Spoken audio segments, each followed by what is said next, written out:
함께 하나님 말씀 보겠습니다. 마태복음 2장 19절에서 23절입니다.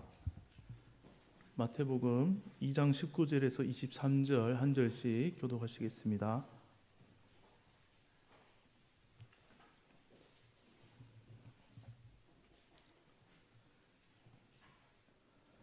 제가 먼저 19절 읽겠습니다. 헤롯이 죽은 후에 주의 사자가 애굽에서 요셉에게 현몽하여 이르되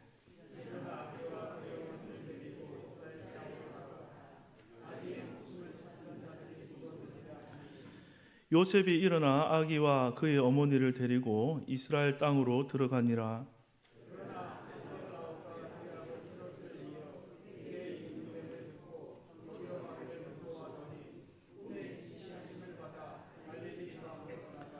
함께 보겠습니다. 나사렛이란 동네에 가서 사니 이는 선지자로 하신 말씀에 나사렛 사람이라 칭하리라 하심을 이루려 함이러라. 아멘. 우리 옆에 분들하고 한번 이렇게 인사하겠습니다. 우리 손 하트 할 줄 아시죠? 메리 크리스마스 이렇게 하면 인사했죠. 메리 크리스마스. 벌써 12월 둘째 주입니다. 한 번 더 인사하겠습니다. 이번에는 항상 크리스마스 이렇게 하면 인사하겠습니다. 항상 크리스마스.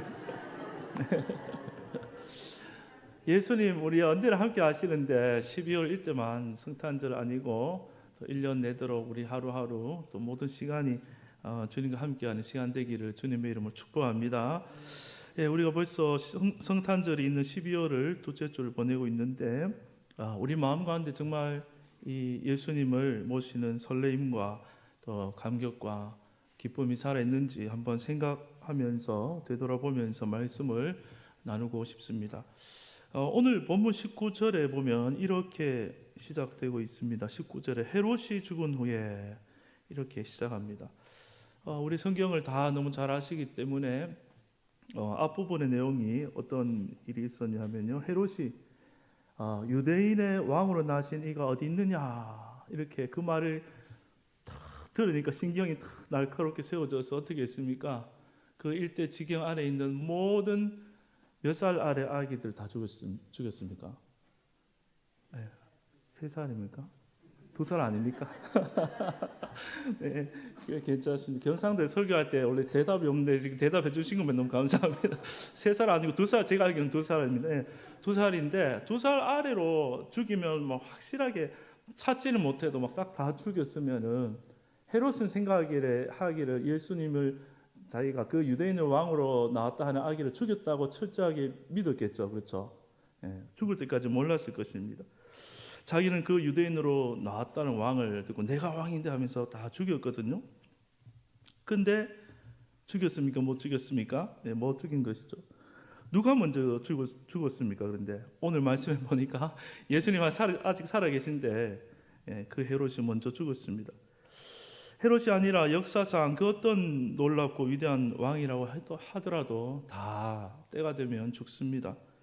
하지만 아기 예수님은 절대로 죽지 않으십니다.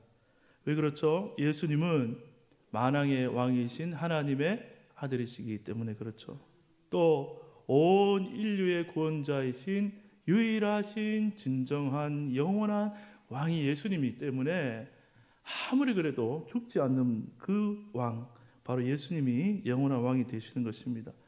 그리고 이 땅에 참 초라하고 연약한 그 가정에 연약한 아기로 왔잖아요. 그 아무 힘없는 아기하고 헤롯 대왕하고 싸우면 게임이 됩니까? 게임이 안 되는 것이죠. 그런데도 왜 죽지 않습니까? 예수님이 이 땅에 누구의 말씀을 이루려 오셨습니까? 하나님이 태초부터 계획하신 말씀을 온전히 이루시기 위해 오신 분이기 때문에 절대로 죽지 않는 분이 우리 예수님이신 것이죠. 그렇습니다. 오늘날 우리가 믿고 있는 주님이 그런 분입니다. 여러분 다른 것 붙잡지 마시고 영원히 죽지 않는 왕 오직 예수 그리스도만을 붙잡고 살아가는 우리 모두가 되기를 주님의 이름으로 축복합니다. 우리가 세상에 다른 어떤 것을 다 붙잡아 봐도 다 그것은 결국 썩은 동아줄 같은 것입니다. 시간이 되면요 돈도 다 애석하지만 떠나갑니다. 또 시간이 되면 애석하지만 건강도 언젠가는 다 떠나갑니다. 또 아쉽지만 내 곁에 사랑하는 사람마저도 시간이 되면 다 떠나 보내야 됩니다. 그렇죠? 그런데 우리가 영원히 우주에 나 홀로 남아서 영원히 미아가 된다고 할지라도 영원히 떠나지 않는 분이, 유일한 분이 누구시죠? 바로 예수 그리스도라는 것입니다. 그 예수님을 우리가 붙들므로 세상이 주지 못하는 그 영원한 생명, 영생을 누리며 사시는 우리 모든 성도님 되시기를 다시 한번 주님의 이름으로 축복합니다. 우리는 이 성경의 내용을 이미 잘 알고 있어서 읽으면서 크게 두려워하지 않겠지만, 요셉과 마리아의 입장에서는 실제적으로 그 인생이 얼마나 두렵고 힘들었겠습니까? 왜 하필 이 우리 집에 태어난 우리 자식 아기를 왜 이렇게 그 왕이 죽이려고 하는, 도망가야 하는 정말 엄청난 그러한 인생을, 두렵고 떨릴 수밖에 없는 인생을 살고 있는데, 그냥 옆집에 이웃이 앙심을 품은 것도 아니고 헬라의 대제국의 왕이 자기 아기를 죽이려 하니 얼마나 두렵겠습니까? 그러나 요셉과 마리아는 하나님의 인도를 받았습니다. 하나님은 말씀을 이루기 위해 그들의 뭐에 나타났습니까? 저 꿈에 나타났죠. 주일할 건지 어른 성경인지 모르겠는데 대답은 잘해주셔야 꿈에 나타나서 하나님의 갈 길을 계속 제시해 주었습니다. 요셉과 마리아는 피할 수 없는, 정말 헤롯을 피할 수 있는, 아무리 머리를 짜내봐도 지혜도 나올 수 없죠. 힘도 나올 수 없습니다. 자신들의 머리에서는 두 사람이 밤새 머리를 맞대고 생각해도 이 위협을 피하고 아기를 살릴 방법도 대책도 아무것도 나올 수가 없습니다. 그러나 유일하고 확실한 방법이 있습니다. 그것은 하나님의 인도와 지시를 따르는 것입니다. 헤롯이 아기를 죽이려 하니 애굽으로 페이스라는 꿈의 그 지시를 받고 처음에 순종했습니다. 그래서 하나님은 오늘 이 헤롯이 죽었다라고 시작했는데 그 헤롯이 죽기까지 애굽에서 보호하셨죠. 숨죽여 있다가 헤롯이 죽었다는 소식이 들렸을 때 할렐루야, 우리 이제 여보 해방입니다, 끝났습니다 하고 감사하고 할렐루야 기뻐하기도 채 끝나기 전에 어떤 일이 있습니까? 22절에 보면 어떻게 나옵니까? 22절을 제가 읽어보겠습니다. 그러나 이렇게 나옵니다. 그러나 아켈라오가 그의 아버지 헤롯을 이어 유대의 임금됨을 듣고 거기로 가기를 어떻게 했다고요? 무서워하더니 그랬습니다. 와, 해방되나 싶었더니 이제 한 헤롯 보내니까 또 다른 헤롯이 이제 등장해가지고 또 공포에 시달리게 됐습니다. 그렇습니다. 우리 인생도 끊임없이 아마 죽을 때까지 문제의 연속일 것입니다. 한 문제가 해결되나 싶으면 쉴 틈 없이 그 다음 문제가 쑥 다가와 있고, 또 겨우겨우 넘어간 것 같은데 생각지도 못한 문제가 인생에 또 다가와 있습니다. 아마도 모든 인생이 그러할 것입니다. 하나님께서는 이 요셉과 마리아의 두려움을 다 보시고 아십니다. 그래서 또다시 어디에 나타났습니까? 꿈에 또 나타나 주셔서 이제는 겁내지 말고 나사렛 지방으로 가라, 그렇게 말씀하게 됩니다. 우리는 신앙생활 하면서 하나님 이쯤 되면 좀 제 인생 쉬게 해주십시오, 평안한 시기를 주십시오, 이렇게 문제가 없는 인생으로 만들어 달라고 기도를 하는데, 하나님은 어떻게 하십니까? 그 문제를 넘을 때마다 우리 믿음을 키우셔가지고 문제보다 더 큰 믿음의 사람이 되도록 우리를 그렇게 우리 인생을 인도하고 계시는 것입니다. 특별히 요셉과 마리아에게 있는, 그들이 품에 품고 있는 누구죠? 아기 예수님. 아기 예수님은 그 예수님 하나님의 뜻을 이룰 때까지 절대 죽으실 수 없는 분인 것이죠. 그 믿음을 요셉과 마리아가 갖게 되는 것입니다. 이분은 하나님의 아들이 구원자시기 때문에 어떤 일이 우리 인생에 있어도 죽지 않는다, 그 믿음이 강화되는 것이죠. 여러분, 요셉과 마리아의 품에만 아기 예수님이 있겠습니까? 우리 인생에도 예수 그리스도가 있는 것입니다. 예수를 믿는 자의 삶은 예수님 안에 거하는 삶이고, 또 우리 안에 예수님이 거하는 그러한 인생인 것입니다. 우리는 인생에서 수많은 문제, 수많은 고비들을 넘게 되면서 죄인으로 태어난 내 인생 나 홀로 있었으면 이 인생 대단한 것 같지만 아무것도 아니고 멸망할 수밖에 없는 인생인데, 야, 그런 허망한 인생 가운데 영원한 생명 가지신 예수님을 내가 품게 되었구나. 참 죽을 수밖에 없는 이 몸 안에 영원한 왕이신 예수님의 생명 씨앗을 내가 받았구나. 그 예수님이 내 안에 있으니까 나도 덩달아서 영원히 죽지 않는 것이죠. 그 아기 예수를 품고 있는 마리아와 요셉 앞에 어떤 풍파가 와도 예수를 품고 있는 가정이니까 죽을 수가 없는 것입니다. 그것은 우리에게도 마찬가지입니다. 여러분들도 어떠한 어려움이 있더라도 그 어려움만 바라보지 마시고 내 인생 가운데, 우리 가정 가운데 내 속에 영원하신 예수님이 있기 때문에 결코 우리가 두려워할 필요가 없고 하나님 인도해 주심을 믿고 나아가는 그러한 인생 될 수 있기를 주님의 이름으로 축복합니다. 예수님은 이제 어디로 인도함 받았습니까? 갈릴리에 있는 나사렛이라는 동네로 인도함을 받고 나사렛에서 쭉 이제 공생애를 시작하실 때까지 자라게 됩니다. 그래서 별명이 예수님이 나사렛 사람 예수라는 별명을 얻게 됩니다. 이 갈릴리의 나사렛이라는 동네는 이렇게 대구처럼 크고 좋은 유명한 동네가 아닙니다. 아니고 저 어디로 비교하기 다 고향이 다 있으실 것 같아서 어디 시골의 작은 데를 얘기하지 못하겠는데, 어쨌든 이 나사렛은 아주 작고 볼품없고 별로 유명하지 않는 그러한 동네입니다. 구약에서는 예수님과 관련된 메시아에 관한 예언 가운데 태어날 곳은 예언되었죠. 그렇죠? 유대 땅 어디에 태어납니까? 베들레헴에 태어난다. 그렇게 언급이 되어 있지만 갈릴리 지방에서 가는 것은 나와 있지만 나사렛이라는 이 동네에서 자랄 거라는 예언은 어디에도 없습니다. 그렇기 때문에 나중에 예수님을 만난 이 신약 성경의 니고데모가 어떤 얘기했습니까? 나사렛에서 선한 것이 나올 수 있겠느냐 이렇게 얘기했죠. 니고데모는 구약 성경 잘 아는 분이었거든요.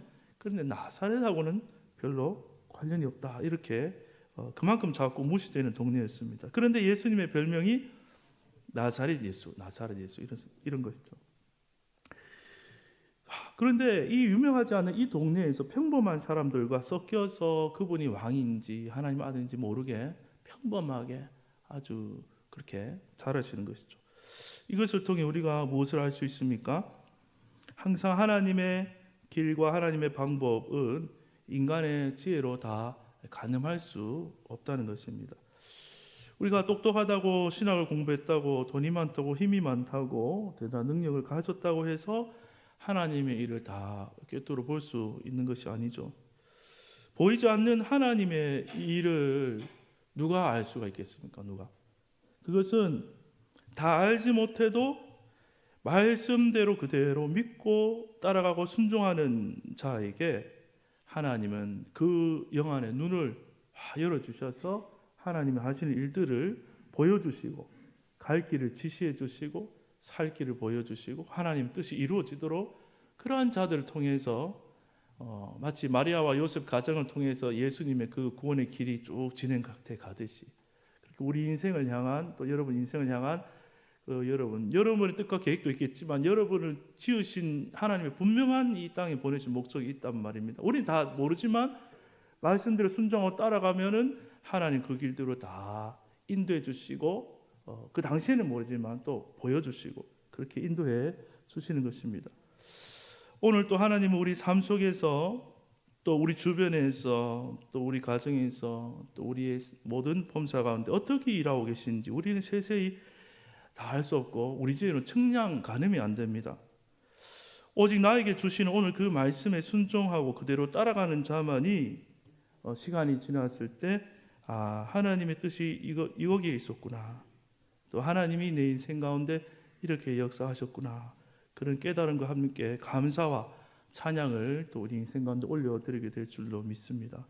처음부터 다 알고 순종하는 사람 아무도 없습니다. 우리 안에 말씀이 성령이 인도하실 때 갈 바를 알지 못해도 순종하고 나아가 보면 하나님이 보여주시고 알게 하시는 것입니다. 또 한 가지는 때로는 내 고통 속에 하나님의 놀라운 뜻이 다 숨어 있다는 것입니다. 하나님은 우리 인생에 고통을 허락하시는데 우리를 미워해서 그러신 것이 아니고 그 고통 가운데 하나님 뜻이 있다는 거 우리는 다 처음에는 가늠하지 못할 것입니다. 왜 나에게 이런 고통을 주시고 왜 나에게 인생의 길을 이렇게 인도하시는가? 그런 고통이 있을 수가 있습니다.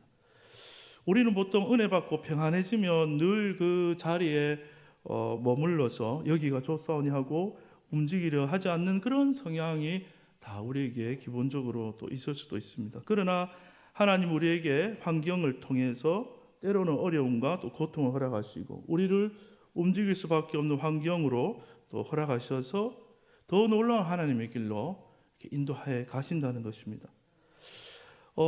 사도행전에 보면 초대교회 오늘 고등부 설교도 그런 얘기했는데 정말 개척해가지고 대박난 교회가 사도행전에 2장에 나옵니다. 설교 때는 하루에 몇천 명이 돌아왔습니까? 시험 치는 거 아니면 틀려도 괜찮아요.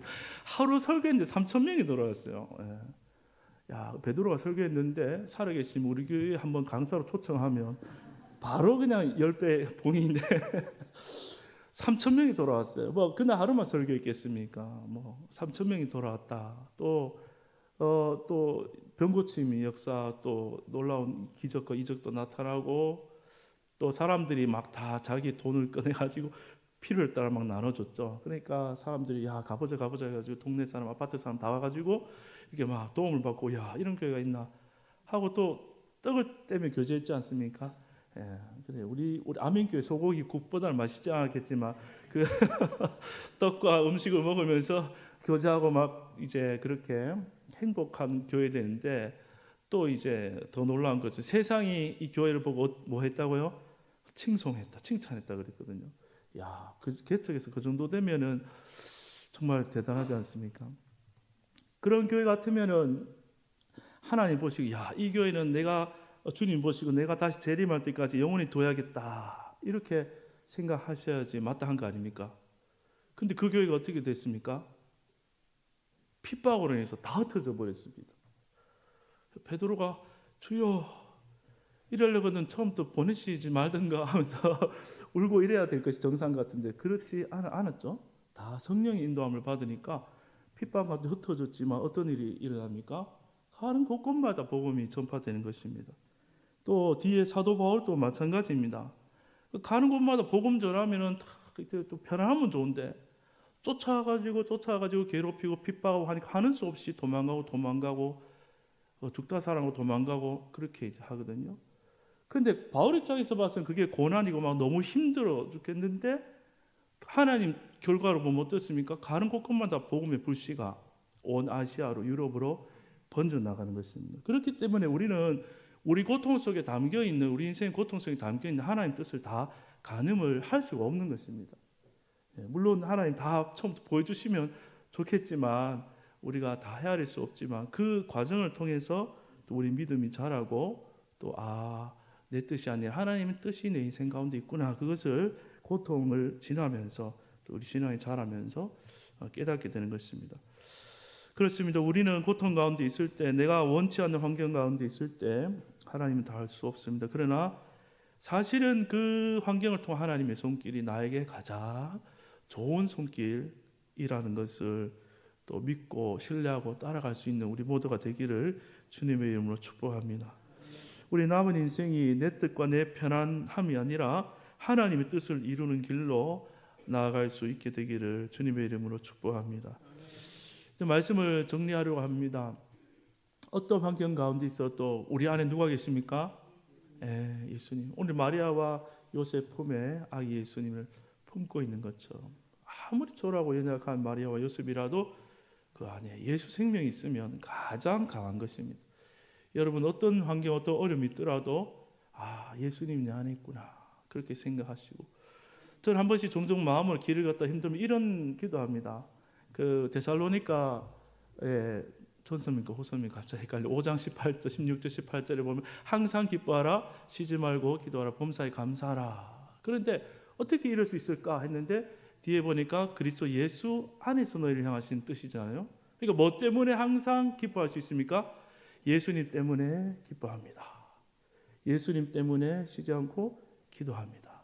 예수님 때문에 감사합니다.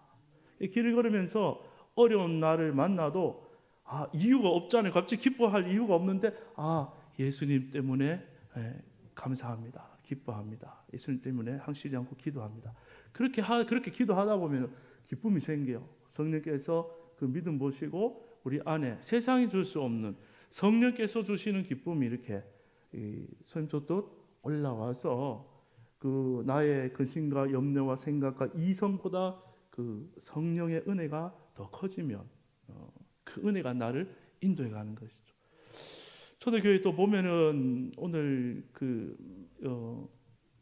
고등부에서 말씀 이렇게 전했는데 성령 충만한 사람은 무슨 사람하고 비교됐습니까? 방언하고 막 그러니까 옆에 사람들이 와서 힌트를 줘도 이제 어렵네요. 설교 마쳐야 된 것 같아요. 새술에 취한 사람하고 같다 이랬거든요. 네. 그런데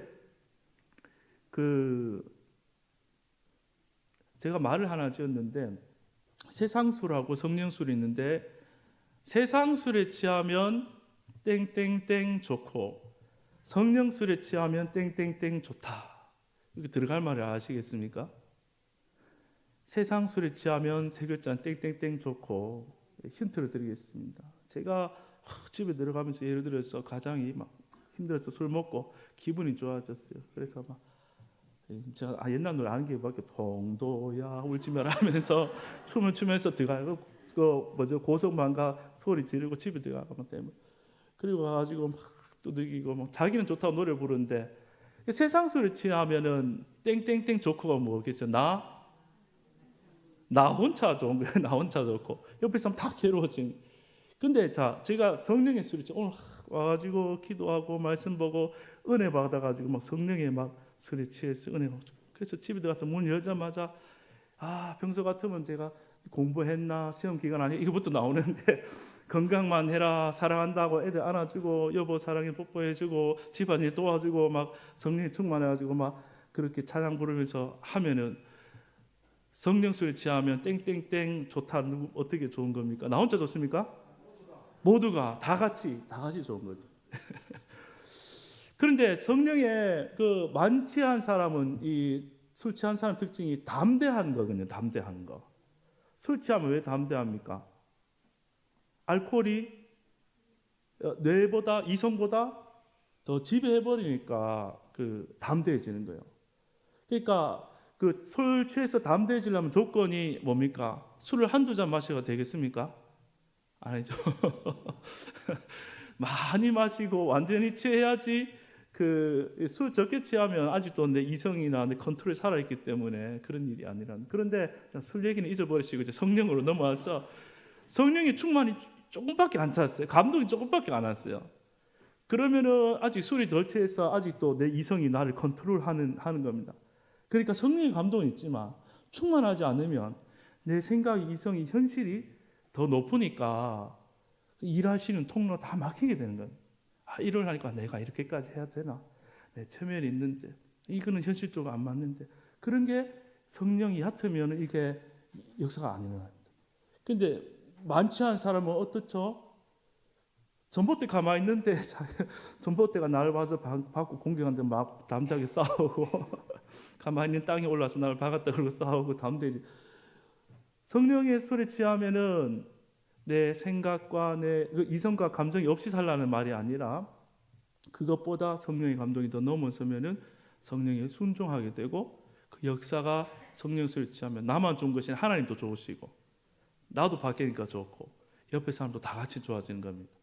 그래서 우리가 예수님의 증인이 되고 또 우리 안에 살아계신 어떻게 사람 저렇게 살 수 있나 성령 충만하구나 저 안에 예수님이 계시구나 그렇게 우리가 증거가 되는 거죠. 네, 너무 길어졌는데 어쨌든 말씀 이제 정리하겠습니다.